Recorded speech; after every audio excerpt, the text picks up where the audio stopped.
of your shirt. JJ. When you fell up to heaven, did it hurt? Prager. It takes someone with a big head to take their own cousin to bed. If a snake bites your neck, you are toast. Snake guy. Holy shit, there are so many hoes. That's true. And we're always looking for more. It's the NEAS Final Four.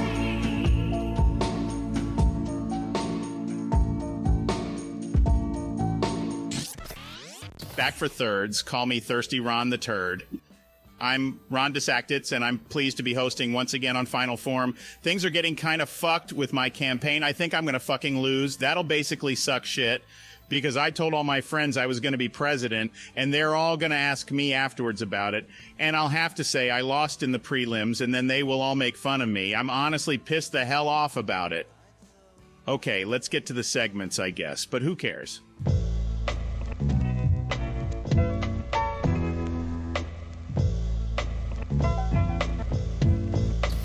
The snake guy has always been impressive for not only his snaps, but also for his incredible ability to never find out about the channel. Well, folks. What'd you have, Charlie? Oh, there was a dodo trying to call, I think. But I was going to ask you if you wanted to make an example, but I didn't want to interrupt you. Hey, if you want to pass them through, man, you're the producer. You're in charge of that. You've got that authority. If it's a dodo cop, all they're going to do is give me an excellent opportunity to show how some cultures are inferior to others. I mean, the dodo cop culture, they've made the news recently, man. The scientists have recently resurrected this life form we call dodo cop from the tundra. They're troglodytes coming out of frozen animation for the last 45,000 years. You know, it's barely out of their primordial ooze. At least that's how I see their culture. All right. You're on the air with Joe. Road to Concord. So it's Dodo Cop. I wanted a chance to apologize and explain myself. If I could, I know I don't deserve it necessarily, but I think it could bring everything to an end and give some explanation and some, clarity for you and the audience and everything. You don't sound like the original Dodo Cop, but okay, go ahead. Oh, no, this is me. I promise you, this is me. I interviewed you. I had you on. I'm Dodo Cop. I am the guy. All right. So, yeah, I've been doing like a lot of, I have obviously issues like everybody does and things that I struggle with. And, I'm not going to get into it too much, personal stuff. But, I've had a lot of self, reflection and essentially what was happening. The reason that I was calling in to you and giving you such a hard time was because there was a snake right behind you. And I was just afraid that it was going to bite you and give you some sort of venomous bite. Charlie, like I said, not sure that voice was human or attached to a human being. And if it is,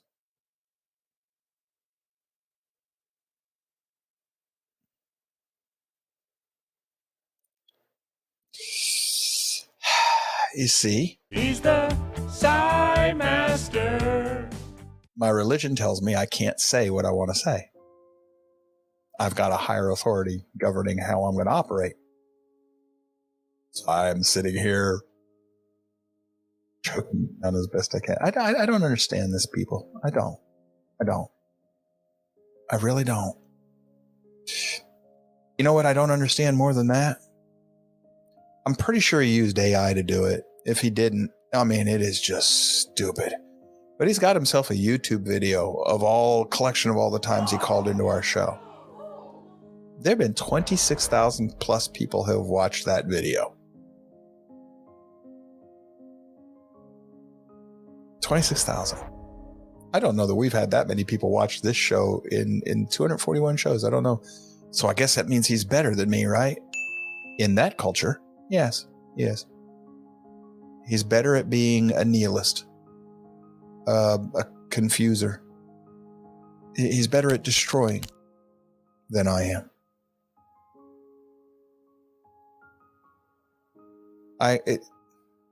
Maybe he made money off of it. Well, congratulations. Good for him. If we wanted to make money, this would not be the platform I'm using. I promise you.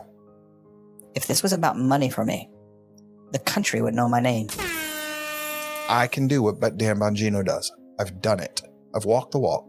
Many of you on here have heard me do political talk radio.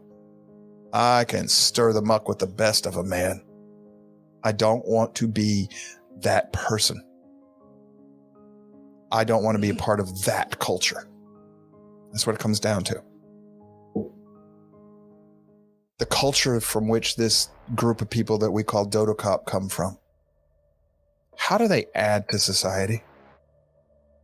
It's a serious question. How are they adding to society? How do they contribute? What benefit or good do they give us? Dip by DDT, Satan is his Lord, Joe. Yes.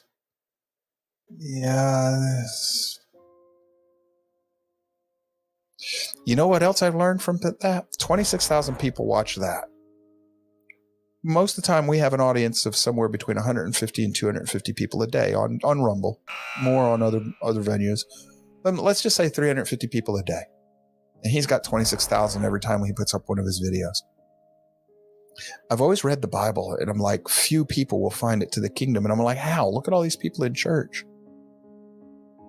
And then I read it and it says most of the people in church don't belong to him. They just want to be seen as they belong to him. Because ultimately, they worship self. So when I see 26,000 that'll watch him and maybe 250 that'll watch this show, that doesn't tell me that there's something wrong with this show. That tells me there's something right with it. What do I mean? I've told you before, I know we'll never have a big audience. I'm not talking to the world. They don't care. They think that this right here, when I talk about them, they think this is hilarious. All I have to say to this is I've come to realize the darkness truly does not understand the light. Roger Stone is an infamous figure for some politics-type bullshit, but more importantly, he's known as a swinger with a back tattoo of Richard Nixon. Well, the folks at Pineapple Monthly had a question for Mr. Stone. Hello? Oh, trying to reach Roger. You got him.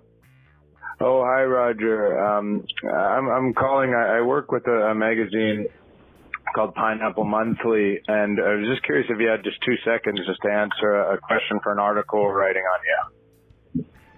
Perhaps. So I'm curious if when you're involved in any of the swinging or anything, has anyone ever cummed onto the Richard Nixon tattoo? Goodbye. And got it on Richard Nixon's.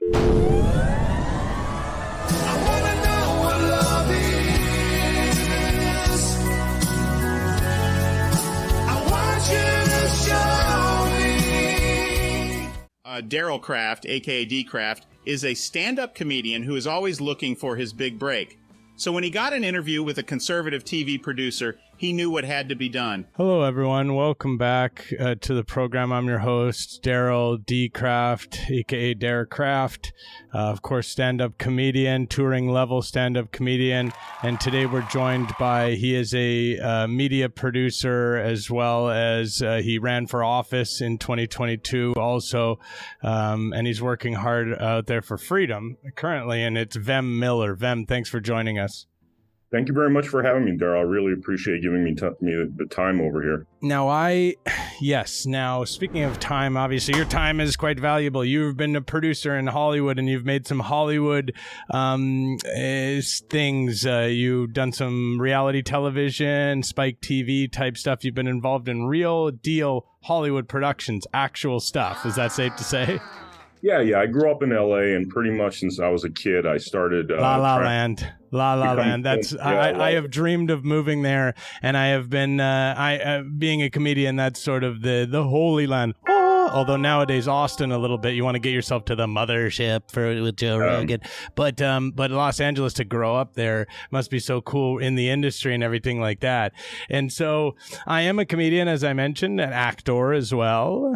And I do a little bit, and I have obviously doing a little bit of producing myself, and have some pretty good ideas, concepts for some reality television that I thought would be kind of fun for us to talk about. And I talk about it with you a little bit, and maybe you pass it on to somebody else, and maybe you talk about it in the office or whatever, and you guys discuss it, and maybe we get it going and get it filming and get it into production, perhaps.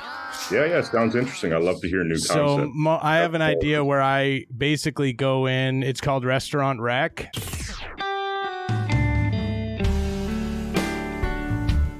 Mm-hmm. I basically go into a restaurant, fucking trash the place.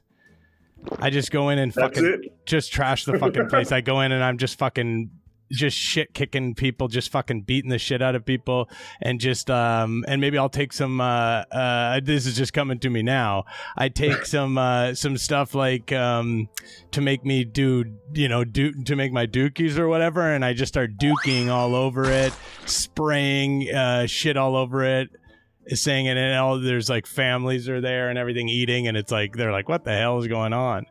Sounds like an awesome 5 minutes. Yeah. Have you? Well, no, not 5 minutes. You obviously don't understand the way drama works and the way that you would sort of, yeah, exactly. You'd sort of build it up to that moment, and you get a little backstory and everything. Do you have you worked with any stand-ups before? I have, yeah. Who have you worked with? Yeah. A lot of guys that were up and coming in LA. Actually, back in the day, I worked with. There was that. What was it called? It was a tour. I guess the Weapons of Mass Destruction tour. Maz Jobrani is one of the guys. Yes, Matt Jobrani. Actually, what's man? The names are kind of. There was a. I used to work with a guy. Another guy that. Do you know a guy, Sam Tripoli? Yeah. I used to do a character called Sam Doubly. Oh, that's and funny. I would sort of make a laugh of that. And have you ever heard of Dennis Weinstanch? No. I did a lot of work with Dennis Weinstanch. Judy Barlicken. Mm-hmm. Judy Barlicken and I used to tour around and everything like that, and do a lot of sort of our own self-produced tours. Do you want to hear a prank phone call that I did to Mike Huckabee? Yeah, I love that, yeah. Hello? Oh, hi, is this Mike Huckabee? Yes, it is. Who is speaking? This is your tailor calling. George, your tailor. Sorry, my tailor? I don't know that I have one specific tailor. No, I've worked with you for years. I was over at your house for a barbecue on a couple of weeks ago, and I wanted to talk to you about the barbecue I was at. Well, that's definitely not true. Okay, so when I was at the barbecue, I mistakenly thought you had taken a crap in one of the toilets, and I thought that it was a patty of hamburger patty, and so I ate it. Wait, you're saying you ate my shit? Why would that bother me? Well, I mean, because it tasted so nasty. I had such a nasty smell, tasting of your shit. In your diaper, or in your dipe.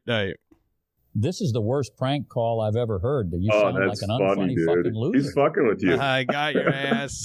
All right, bye. My son killed a dog. Oh, his son killed a dog, I guess he was saying.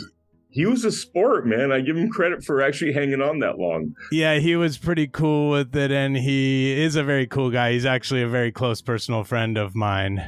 And really? I have a lot of political connections as well, so it might be worthwhile to maybe scratch a little back scratch one way, back scratch one way. We see how that works out, get into production on some stuff pretty quickly. All right, well, thank you very much, Vem. One thing I noticed about you is that your name looks like Vern, because it looks like an N and an R beside it, and I bet you people a lot of the times call you Vern.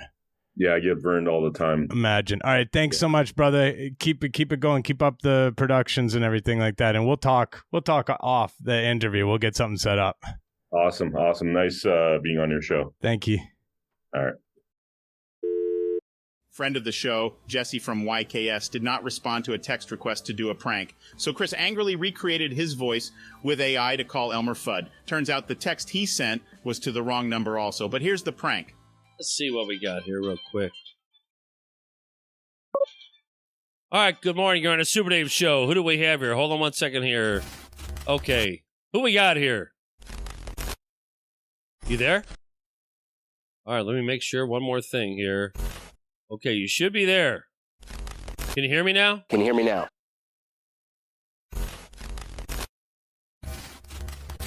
Well, all I can tell you what, I'm going to take a break.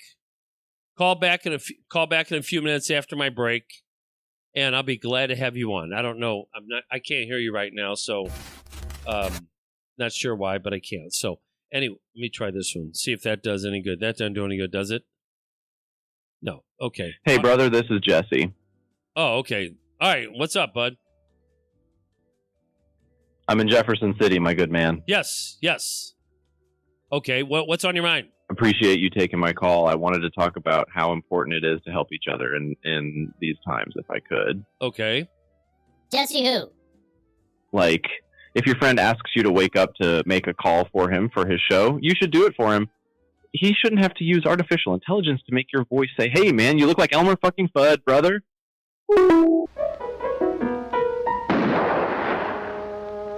Oh, it's the loser liberal.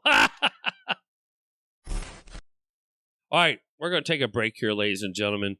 I need a break, especially after that loser. So let me get everything squared away and get going here. Yeah, you know what? I'm glad they're listening because eventually they'll figure out that I don't give a damn what they think. I just use them as a perfect example of stupid. I mean, stupid and really nasty. Yeah, I like that, Keith. I would love to have he goes, I'd like to have a run into Jesse and have a nice chat. Yeah, he's, for some reason, he thinks he's something special. I don't get it. I really don't. All right, losing my train of thought here. This guy sells some seminar money making Christian shit, and he came on for an interview thinking that's all it was. Boy, was he ever wrong. Hello, everyone. Welcome back to the program. I'm your host, of course, and today, very excited to be joined. He is known as the Godpeneur guy. Am I pronouncing that? It's kind of, it doesn't really flow off of the tongue very. Godpeneur. There you go. Not like God. Okay, not Godpeneur. No, because Godpeneur. Okay, that almost doesn't like entrepreneur, right? You're talking about like entrepreneur. Exactly. God is just one syllable, and entre is two syllables. Yeah. But regardless, he is helping out Christians to utilize their faith in order to earn a living. And he has many plans. What would you say if you had one little short piece of advice, quick little 30-second tidbit of advice for how you could, make more money in this world using your Christianity? It's been what I've used, which is Proverbs, and it says, wisdom is more sought for than riches, gold, and silver. So if you have wisdom, all the other stuff comes with it. Absolutely. Now you have something on your website, the ARC package, the all-in ARC plan. Originally was $1,997, marked down to $997, so savings of $1,000, which is a good amount of savings. But that is a 45-minute one-on-one consultation. It's a real rundown. It's a real, and I guess it's I suppose it's safe to say that somebody, in order to utilize or to get access to your expertise, and have one of these consultations, they would have to pay the $997, or they would have to come up with an elaborate plan where they created a fake show and then they got you on a call, on a Zoom call, and they got it for free. You've been loopholed. And I'm proud to be an American, where at least I know I'm free. But I won't forget the men who died, who gave that right to me. And I'd gladly stand up next to you and defend. I got your ass, man. I got it for free. $997 for free. Come on. I give scholarships away too. So for those you don't need to give it away to me, my friend.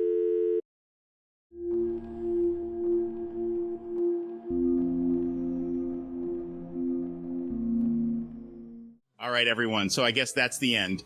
Just like my shit campaign. I hate politics. It's so fucking unfair. I'm going to go move to a different country where the people aren't so mean. Why are you mean to me? Why do you hate me so much? I'm trying my best. What the fuck? Fuck.